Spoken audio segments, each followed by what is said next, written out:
사건 번호라고 하는 것은 경매 개시 결정하면 사건 번호가 붙는다고 했습니다. 근데 지난번에 공동저당의 경우를 얘기를 하면서 일괄 경매다, 개별 경매다 이런 얘기를 했었죠. 자, 다시 공동저당에 관한 법률 관계를 다시 설명하고 사건 번호 외에 물건 번호다라고 하는 것을 살펴보도록 하겠습니다. 공동저당이란 동일한 채권의 만족을 위하여 수개 부동산에 설정되는 저당권 수만큼, 저당 목적물 수만큼의 저당권, 이것을 공동저당이다 라고 합니다. 무슨 얘기냐면 이런 거예요. 말이 어려운데, 갑이라는 사람이 을이라는 금융기관에 가가지고 돈을 10억 원 빌리자라고 했습니다. 그러니까 여기서 은행에서 담보 제공하세요라고 했습니다. 10억 원을 담보할 만한 부동산을 갑이 그만한 정도의 부동산이 없습니다. 그런 경우는 갑이 이 A라는 부동산, B라는 부동산, C라는 부동산 한꺼번에 묶어서 한꺼번에 담보로 제공할 수 있습니다. 구체적으로 얘기해 볼까요?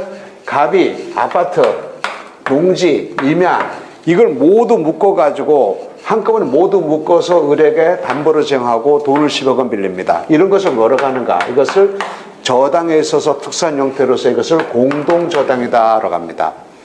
공동저당의 경우는 저당 목적물마다 등기 기록이 아파트 등기 기록, 농지의 기록, 임야의 등기 기록 각각의 등기부가 따로따로 되어 있겠죠.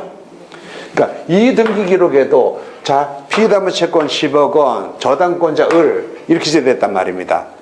그리고 B부동산에도 마찬가지 동일하게 10억짜리 저당권이 설정되어 있고 C부동산에도 B담보채권 10억 원, 저당권자 을 이렇게 될 거란 말입니다. 다만 각각의 부동산이 공동담보의 취지로 묶여있는 겁니다. A부동산 등기부 가게 되면 B담보채권 10억 원, 저당권자 을 이렇게 되어 있고 동시에 여기다 A부동산과 함께 B부동산, C부동산이 같이 공동담보로 제공되어 있다라는 것이 공동담보의 취지가 등기부에 나타날 뿐이라는 얘기입니다.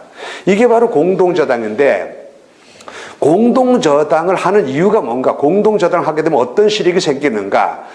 채무자 입장에서는 수개 부동산을 한꺼번에 묶어서 담보로 제공함으로써 고액의 신용을 쉽게 보다 얻을 수 있다는 얘기입니다. 자, 구체적으로 말하면 보세요. 땅의 필지가 이렇게 세 필지가 있습니다. 15번지, 16번지, 17번지 이렇게 있습니다. 따로따로 담보로 제공하면 담보 안 잡아줘. 돈 안 빌려줘. 세 필지 묶어서 담보로 제공하면 담보 잡아줄 수 있어. 그러면 물건이 세 개니까 공동저당이 되겠죠. 자, 채무자 입장에서는 수개 부동산을 한꺼번에 묶어서 담보로 제공함으로써 쉽게 고액의 신용을 얻을 수 있다라는 편익을 얻게 된다는 얘기입니다. 그런데 채권자는 어떤 편익을 받게 되는가?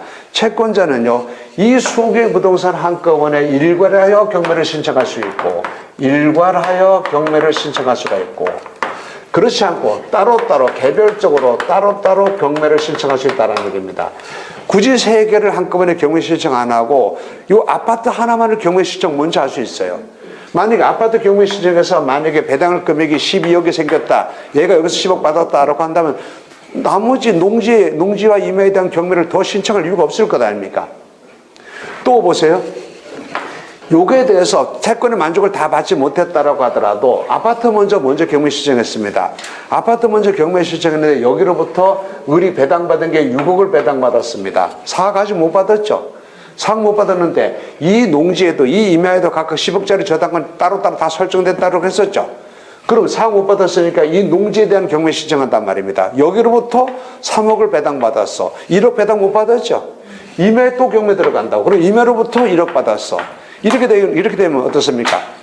채권자 입장에서는 저당 목적물의 수가 하나인 경우보다 저당 목적물의 수가 여러 개라면 그만큼 채권의 만족을 받을 가능성이 보다 더 넓어지겠죠. 그래서 공동저당은 채무자에게도 일정한 편익을 제공하고 채권자에도 일정한 편익을 제공한단 말입니다. 그래서 공동저당은 점점 더 많아진다는 얘기입니다. 공동저당권자는 수개 부동산을 한꺼번에 일괄 경매 신청할 것인지 따로따로 경매 신청할 것인지 순차로 경매 신청할 것인지 어느 하나만 경매 신청할 것인지 이 모든 것에 공동저당권자에게 실행 선택권이 있습니다. 즉 공동저당권자 자기 마음이다 자유다 이 말입니다. 그런데 이것을 만약에 어느 하나만의 물건을 경매 신청했다. 예컨대 아파트만을 경매 신청했다라고 한다면 경매는 자, 아파트만의 매각, 개별 매각 절차로 갈 겁니다. 아파트만 경매 신청했다고 하는데 아파트의 경매가 될 거라고요. 그럼 아파트에 대해서 경매 신청했으면 아파트만이 경매죠? 그 여기다 사건 번호가 붙는다 그랬죠? 아파트에 경매 신청을 하게 되면 경매 개시 결정하게 되면 사건 번호가 붙는다 했지 않습니까? 사건 번호가 예컨대 자, 이 사건 번호가 2022 타경 1, 2, 3, 4호 이렇게 됐다고 합시다. 그럼 이러한 사건 번호가 붙는단 말입니다. 근데 이게 일괄 경매를 신청하면 어떻게 될 것인가? 일괄 경매를 신청해서 법원에서 일괄 경매 신청을 받아들이게 되면 예컨대 이게 일괄 경매 사건 번호가 자 2022 타경 24890이라고 하는 사건 번호를 갖는다라고 합시다. 그러면 이 일괄 경매를 했을 때 법원에서는 경매 절차를 매각 절차를 자 일괄 매각 절차로 갈 수도 있고 개별 매각 절차로 갈 수도 있다라는 얘기입니다. 이 세 개 부동산 ABC 세 개 부동산을 한꺼번에 다 경매 신청하면 법원에서는 이 세 개에 대하여 모두 일괄 경매를 해서 일괄 매각 절차로 갈 수 있고 따로 매각 절차를 진행할 수 있다는 얘기입니다. 자, 지난번에 공동저당할 때 배웠으니까 답할 수 있겠죠? 수개 부동산에 대하여 법원에 일괄 경매를 신청하게 되면 법원에서는 전체를 일괄 매각해야 되는 것이 원칙입니까? 따로따로 개별 매각해야 되는 것이 원칙입니까? 일괄 매각이 원칙이야? 개별 매각이 원칙이야? 개별 매각이 원칙이죠? 무슨 얘기면 이겁니다. 지금 여기서 아파트, 농지, 임야 이렇잖아. 아파트, 농지, 임야니까 이거 따로따로 아파트의 경매, 농지의 경매, 임야의 경매 따로따로 진행한단 말입니다. 자, 이것이 원래 지금 만약에 부동산이 만약에 건물이 이런 부동산이 있는데 이거는 동구에 있고 이건 서구에 있습니다. 동구에 있는 건물과 서구에 있는 건물 따로따로 경매 신청하면 되겠지? 토지도 동구에 있는 토지가 있고 서구에 있는 토지가 있습니다. 따로따로 경매를 해야 되겠지? 원칙적으로 개별 매각이 원칙이란 말입니다. 이게 원칙이야. 그러나 예외적으로 수개 부동산 사이에 이용상의 결련성이 있으면 이때는 개별 매각해서는 안 되고 일괄 매각해야 돼요. 만약에 보세요. 농지가 여기도 있고 여기도 있다 그러면 따로따로 경매를 진행해야 되지. 근데 만약에 농지가 만약에 토지가 이렇게 했는데 이렇게 씁니다. 이게 15번지고 이게 16번지입니다. 따로따로 매각하면 됩니까? 따로따로 매각하게 되면 이건 맹지가 되잖아. 또 보세요. 토지가 이렇게 했다라고 하더라도 이렇게 있어. 이게 15번지고 16번지야. 이거 32평이야. 이거 28평이야. 이거 쪼가리 돼가지고 아무 짝으로 못 써. 그럼 어떻습니까? 두 개 합치면 60평 되지. 그러면 요거 따로따로 해가 되면은 가치가 없습니다만 두 개를 합치게 되면 가치가 창출될 수 있잖아. 그럼 이건 일괄 매각해야 되겠죠. 또 보세요. 아까 얘기한 것처럼 건물이 여기 있는 것이고 여기 있는 것이다라고 한다면 따로따로 매각해야 되겠죠. 그러나 건물이 만약에 이것은 점포가 있고 점포에 딸린 창고가 있다라고 한다면 서로 이용상의 결련성이 있잖아. 이건 따로따로 매각하면 됩니까? 같이 매각해야 되겠지. 일괄 매각해야 되겠지. 또 보세요. 지금 토지와 건물은 각각 우리 법세상 별개 부동산 다루고 있는데 갑소의 단독주택이 있습니다. 갑소의 단독주택에다가 단독주택 담보로 의뢰라는 은행에다가 저당권 설정하게 되면 토지와 건물을 각각 별개 부동산으로 다루고 있는 우리 법제에서는 저당권이 필수적으로 공동저당 형태로 나타날 거 아니냐고요. 그러면 여기서 일괄 경매를 단독주택에 대해 일괄 경매를 신청하게 되면 법원에서 그럼 이 건물과 대지를 따로따로 매각해야 됩니까? 따로따로 매각하면 이상하지. 건물 지음과 땅 지음 달라지잖아. 이거 따로따로 매각해야 돼? 일괄 매각해야 돼?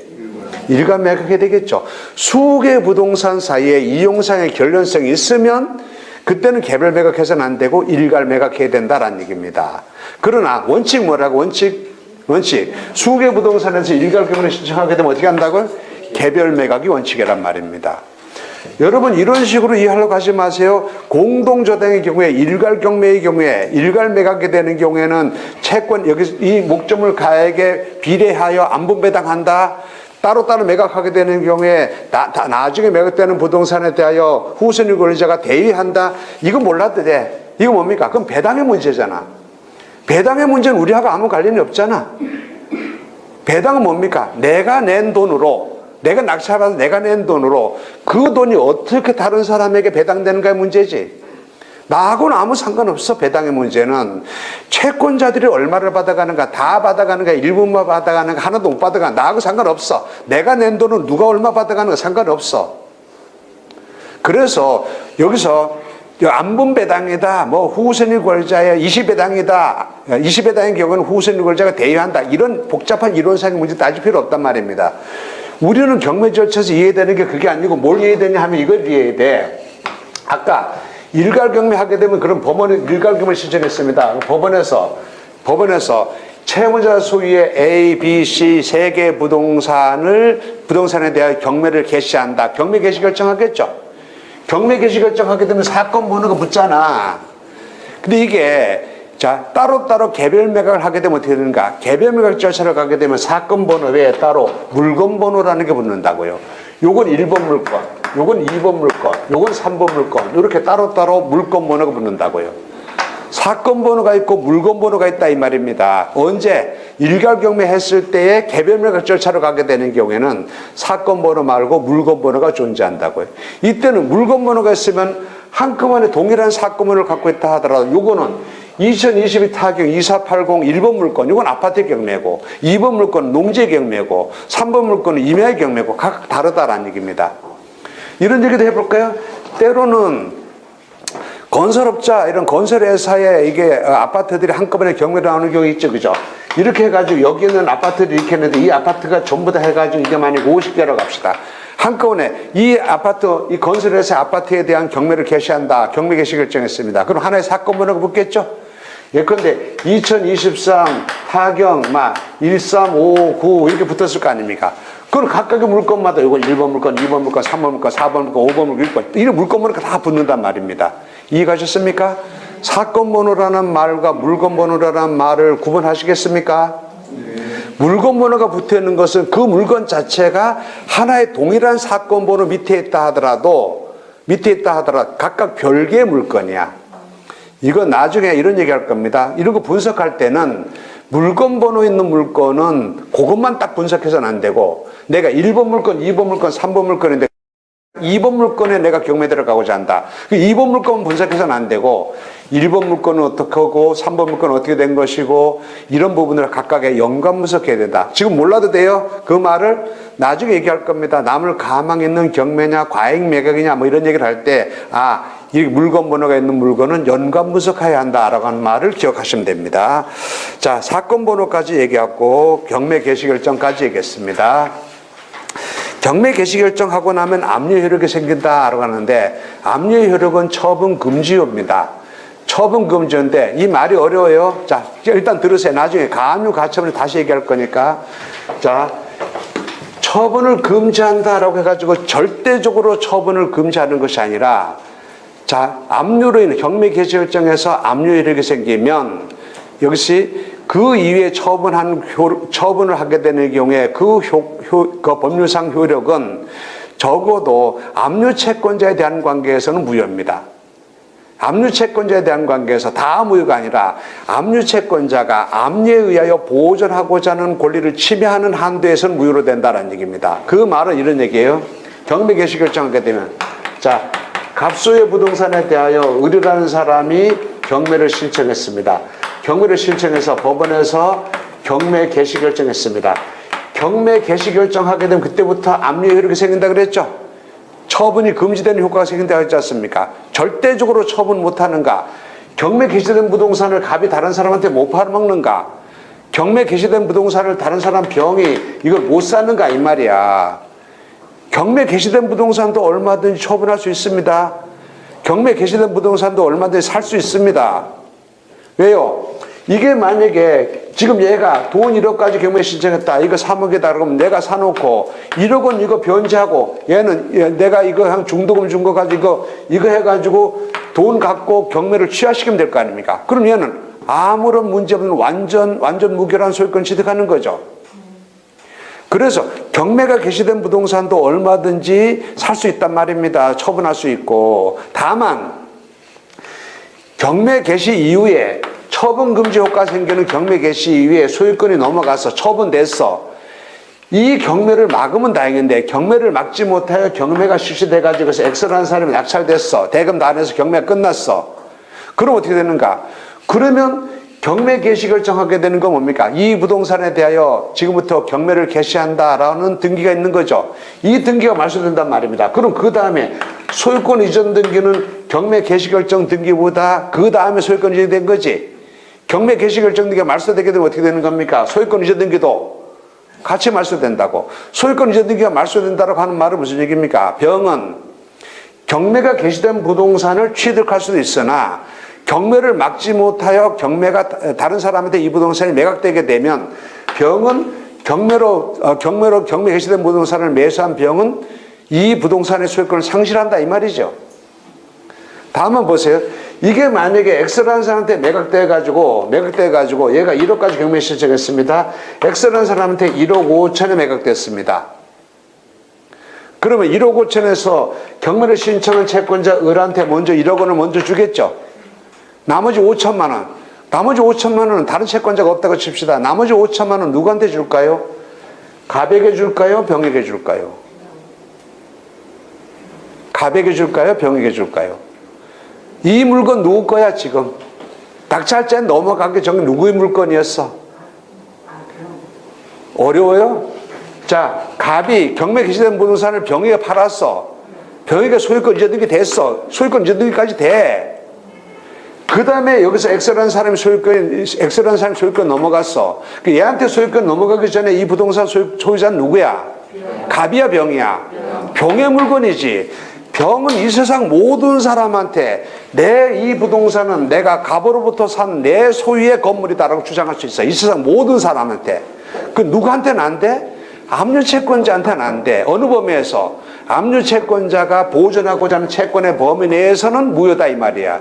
1억의 범위 내에서는 무효다 이 말이야. 그래서 1억 5천에서 얘가 1억 원 가져가고 나머지 5천만 원 병이 가져간다 이 말이에요.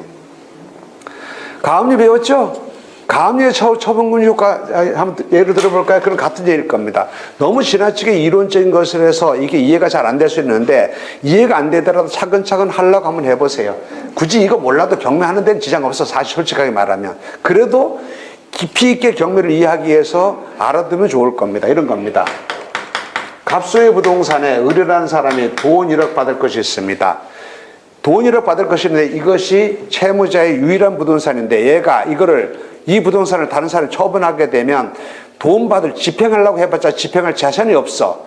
그래서 얘가 나중에 승소 판결 받았을 때 집행을 온전하게 유지하기 위하여 이것을 가압류했어. 채무자의 재산을 가압류했단 말입니다. 1억까지 가압류했습니다. 가압류하게 되면 그러면 처분금지가 생깁니다. 가압류했다고 해가지고 갑이 다른 사람 병에게 못 팔아먹습니까? 못 팔아먹어요? 가압류의 가가 뭐야? 가압류, 가처분, 가등기 그럴 때 가가 무슨 의미라고요? 일시적인 임시의 잠정조치 이 말이라고. 가등기는 가짜 등기가 아니고 임시등기, 잠정등기라고. 가압류는 가짜 압류가 아니고 임시 압류, 잠정 압류란 말이야. 임시, 잠정적인 조치니까 얼마든지 다른 사람을 처분할 수 있어. 가압류된 부동산을 처분할 수 있어. 그래서 병은 이 세상 모든 사람에 대하여 이 건물은 내가 갑으로부터 산 내 소유의 건물이다. 이 세상 모든 사람한테 다 주장할 수 있어. 내 거다. 근데 유일하게 누구한테는 안 돼? 누구한테는? 가압류권한자한테는 내 부동산이라고 주장 못해. 나중에 가압류권한자가 갑한테 돈 달라고 소송을 제기해서 승소 판결을 받으면 가압류의 가짜가 떨어져 나간다 그랬죠. 여기서 압류로 바뀌었으니까 이 부동산에 대하여 경매 들어간단 말입니다. 처분 금지하고 그랬으니까 지금 여기 소유자가 병이지. 을은 어떻게 되는 겁니까? 승소 판결 받고 여기 병소로 넘어간 부동산에 대하여 경매를 신청한단 말입니다. 그 경우에 병이 있단 말고 왜 내 부동산에 경매 들어오냐? 내가 못한다 이 말이야. 누구에 대해서는? 을에 대해서는. 이해가셨습니까? 처분금지어가 압류채권자, 가압류채권자에 대한 관계에서의 처분행위는 무효이다. 어느 범위에서? 압류채권자가 또는 가압류채권자가 가압류 등에 의해서 보존하고자 하는 범위 내에서 무효다. 절대적으로 무효가 아니다 이 말입니다. 자, 이 말은 몰라도 좋고, 자, 일단 경매 개시 결정 해가지고 압류 효력이 생기게 되면 처분 금지효가 생긴다. 이런 정도로 두루뭉실하게 이해하시면 됩니다. 그다음 경매 개시 결정에 대한 이의가 있는데 경매 개시 결정하고 자 이렇게 할 수 있겠죠. 지금 여기 보세요. 갑소의 부동산의 을이라는 사람이 경매를 신청했어. 법원에다가. 그럼 법원에서 얘 경매 신청을 받아서 경매 개시 결정을 하겠죠. 근데 채무자인 소유자가 이 경매 신청 자체가 이유 없는 겁니다. 왜 여기다 경매 개시 결정합니까? 라고 경매 개시 결정에 대해 이의를 제기할 수 있겠지. 그리고 그 이의가 적법한 이의다, 이유 있다라고 한다면 경매 개시 결정을 이걸 취소하겠죠. 이 이의 신청이 이유 없다라고 한다면 이거 무시하고 경매를 그냥 속행하겠지. 근데 보세요. 우리는요. 경매 개시 결정에 대하여 이의를 제기할 수 있으나 아까도 얘기했다시피 경매를 어떻게 신청하는가 우리하고 상관없지. 구체적으로 매각기일에 경매로 나와야 그때부터 관심을 갖는 거잖아. 경매로 물건이 나오기 전까지는 그 전에 있는 거 수면 아래 있는 것이고 우리하고 상관이 없는 거지. 여기도 경매가 정상적으로 해가지고 경매가 이게 매각기일에 경매로 짜자잔 하고 우리한테 나타났을 때는 이런 문제가 모두 해결돼야만이 나올 거 아니냐고. 그래서 경매 개시 결정에 대하여 채무자는 이의를 제기할 수 있다. 이 정도 알아두면 됩니다. 경매 신청 어떻게 한다 몰라도 좋아. 경매 신청 이렇게 해가지고 경매가 이렇게 진행된다. 이런 정도로 아시면 됩니다.